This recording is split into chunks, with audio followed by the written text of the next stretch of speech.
Right. What to say about the journey? Um, I think where I would start is regenerative business. You just said flow. We don't really know quite what it will look like or where it will end up, but we know it will change profoundly some of the basic principles of how we go about things. So you mentioned design, being people-centered design. What is it to design beyond people? Planet-centered design.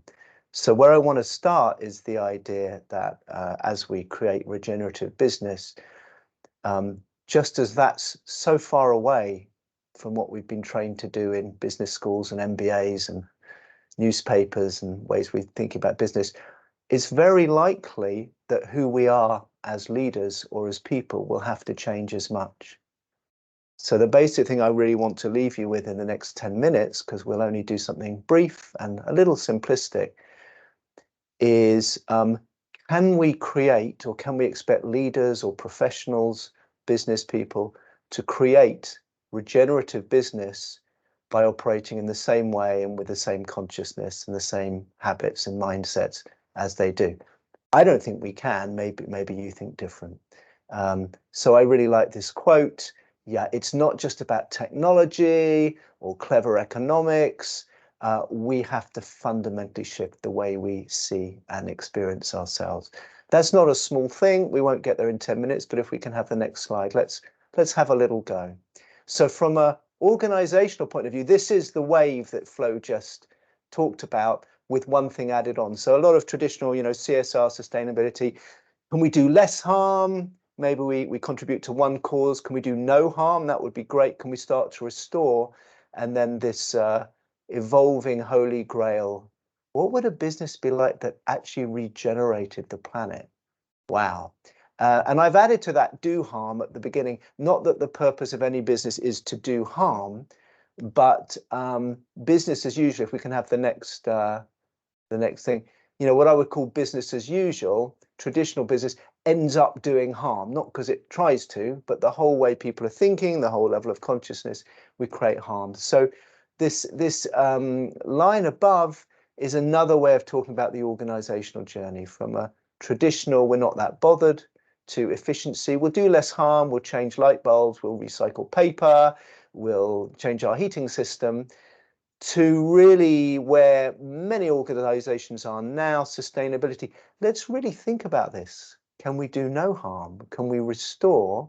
Of course, we still need to deliver on business as usual goals. We still need to make profit. We still need to be efficient.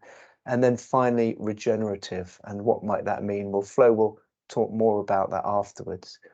So what does this mean? If it's true that leaders need to change just as much as businesses need to change, what might this mean? And what I want to say is, although of course we can't go into it all now, but I can send links later, these models of organizational evolution are very well grounded, both in kind of psychology, organizational development, and real life case studies of real companies. And you'll see similar models on many reports. I'm sure this audience would have seen those. So although this is simplistic, we're not making this stuff up. The interesting thing is it's very well understood. There's kind of psychological correlates, right? There's an inner journey that people go through, not just leaders, all of us go through. But if I am a leader and I'm interested in reconfiguring my business in this way, there's a psychological maturation.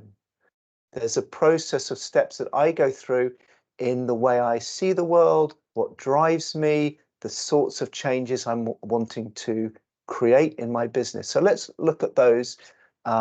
We've divided them kind of into three. So yeah, the first one. So this is what I would call a conventional business as usual mindset, more or less. And here I'm in traditional business, I'm creating harm I don't notice, or maybe I'm creeping into efficiency, I'm recycling light bulbs, I'm doing corporate reports, but I'm not fundamentally thinking about sustainability. The key driver, I would say, is very classic business drivers: growth, delivery, productivity. As a human, I'm still thinking about those same things in my own life and my career. So people leading from this are very interested in their own growth, the growth of their salary. How do I deliver all my goals? What does a productive life look for me? What do I create? Where do I get to in my career? Nothing wrong with that, but it tends to be fairly narrow about my own advancement. And so if I'm interested in leadership development, I'm interested, can I do the same stuff quicker, more efficiently, more productively? Do I need skills or tools to do things quicker, better, faster, etc.? And in psychology, we call that learning one. It's great, we all need it, but it's the first level. I don't think speed, skill, tools, technique will develop the world we want or the regeneration we want. So we need a next step. Then a lot of people are more interested in sustainability. Now, the important thing is we still need all the stuff that went before, right? We don't say, oh, tools are bad or productivity and efficiency is bad. We need to bring that stuff with us, of course, if we're going to have a viable business and also if we're going to be competent leaders. But it's not enough. So at sustainability, I'm suggesting the key shift here is I'm thinking about purpose and alignment, not just how do we do what we do quicker, better, more efficiently, but what are we trying to do? What is this business trying to do? We want to make money, but we want to have a positive impact, or we might want to align with certain causes. So there's a lot here about identifying what is our purpose as a business and are we aligned to it, and exploring, I would say the key leadership step here is being honest about the gaps where we're not aligned. What we're doing isn't aligned with what we say we're about, with our values, with our purpose. Now, as an individual, and I coach many, many people at this stage, there's often a sense of a frustration. I am not aligned with what I really care about. I am earning my money as a lawyer or a banker or a salesperson, and I'm doing all this stuff, but it doesn't align with my values. So from a leadership development point of view, a lot of that's about what are my purposes? How do I align with that?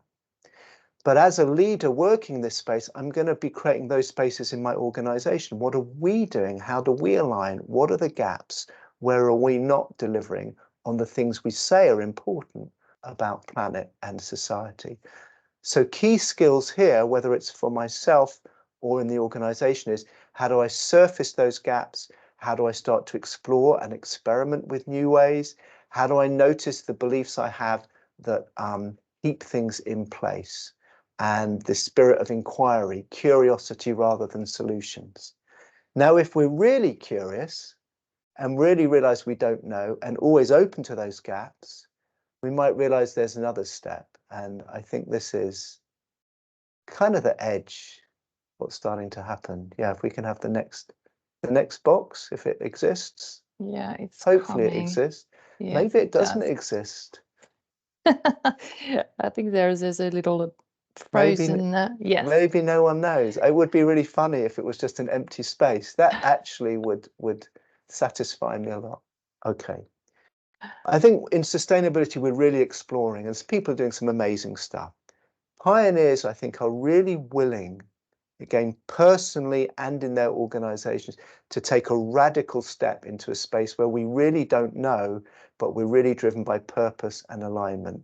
So I think the key driver here, and this starts to sound quite spiritual, maybe to some people a little bit woo, but I think it's really important. It's not just what's important to us or what's our purpose and are we delivering on that. I'm offering the question for a regenerative business or a leader in this space is, who am I? Who are we? So not just how do we do what we do quicker, better, or do we align with our purpose? Who do we think we are? Who is this business and who am I? And the reason I think that is because it may be necessary for us to really change our sense of who we are as individuals, as leaders, and what a business is and what it needs to do if we're really to regenerate. And I think some of the leaders, if you look at the leaders of companies like Patagonia, people who've done this are profoundly questioning their own identity and what it is to be a business. And when you get into that, old ideas maybe have to let go of and die. So they're questioning ideas about profit, about money, about career. Maybe there's whole products we no longer do. Maybe there will be businesses that no longer exist or whole new possibilities. So this is deep territory and my time is pretty much up. But a leader in this space, I think, has gone beyond purpose and is really into what parts of me or my identity do I need to let go of? What needs to be surrendered? Old myths or beliefs about business. That requires huge courage, I think, for all of us to face the fear of doing things differently. It requires a real sense of, I would say, love. And this can sound soft, but I think these are real leadership capacities. And in terms of identity, do we see ourselves as individual, heads on bodies going around trying to do stuff, or do we really experience ourselves as part of something much, much larger, whether you call it Gaia or the universe or some intelligent collective? I think if we don't have that sense of identity, it will be hard for us to take the size and scale of steps that we are really being asked to do. So I will leave it there. I'm sure it raises many questions. I'm very happy to have those here or offline some other time.